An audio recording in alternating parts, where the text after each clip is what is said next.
င်လယ်ပြင်ရဲ့လိုင်းတဘိုးတွေကြားမှာမိသားစုဝမ်းရေးအတွက်ရုန်းကန်နေရတဲ့သင်္ဘောသားဘဝဟာတကယ်တော့အသက်နဲ့ရင်ရတဲ့စွန့်စားခံတစ်ခုပါပြီးခဲ့တဲ့မေလ9 ရက်နေ့ကတော့မြန်မာသင်္ဘောသားလောကအတွက်အလွန်ပဲဝမ်းနည်းကြေကွဲစရာကောင်းတဲ့သတင်းတစ်ခုကြားသိခဲ့ရပါတယ်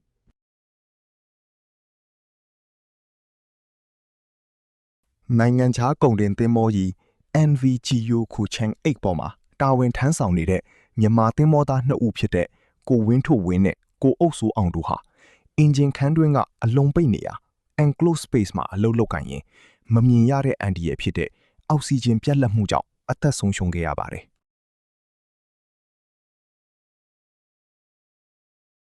အသက်39နှစ်အရွယ်ဖစ်တာကိုဝင်းထွေဝင်းမှာဇနီးနဲ့သားသမီး2ဦးကျန်ရစ်ခဲ့တယ်လို့ကိုအုပ်စိုးအောင်ကတော့လူပြိုလူလွတ်တဦးဖြစ်တယ်လို့သိရပါတယ်။သူတို့ရဲ့မျှော်လင့်ချက်တွေအိမ်မက်တွေဟာပင်လယ်ပြင်ထဲမှာပဲနှီးကုန်းချုပ်သွားခဲ့ရပါပြီ။ဒါကြောင့်တင်ဘောသားညီကိုများခင်ဗျာတင်ဘောပေါ်က enclosed space တီတိုင်ကြီးတွေဟာအသက်အန္တရာယ်အလွန်နီးစပ်ပါတယ်။အလုံးမလုံးခင်အချက်3ချက်ကိုမဖြစ်မနေသတိပြုပါ1လေဝင်လေထွက်စနစ်တကျအရင်လုပ်ပါ2အောက်ဆီဂျင်ပမာဏကိုစက်နဲ့တေချာတိုင်းတာပါ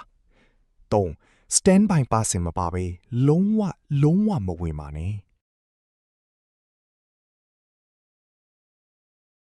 ဒီလိုဝမ်းနည်းစရာဖြစ်ရမျိုးနောက်ထပ်မဖြစ်ရလေအောင်ဒီဗီဒီယိုလေးကို share ပြီးတင့်တငယ်ချင်းတွေကိုတတိပေးလိုက်ပါကွယ်လွန်သူညီကို2ဦးလဲကောင်းရာဒုက္ခတိလာပါစေအန်ဒီရဲ့များတဲ့လုပ်ငန်းခွင်ကညီကိုအားလုံးဘေးကင်းကြပါစေခင်ဗျာ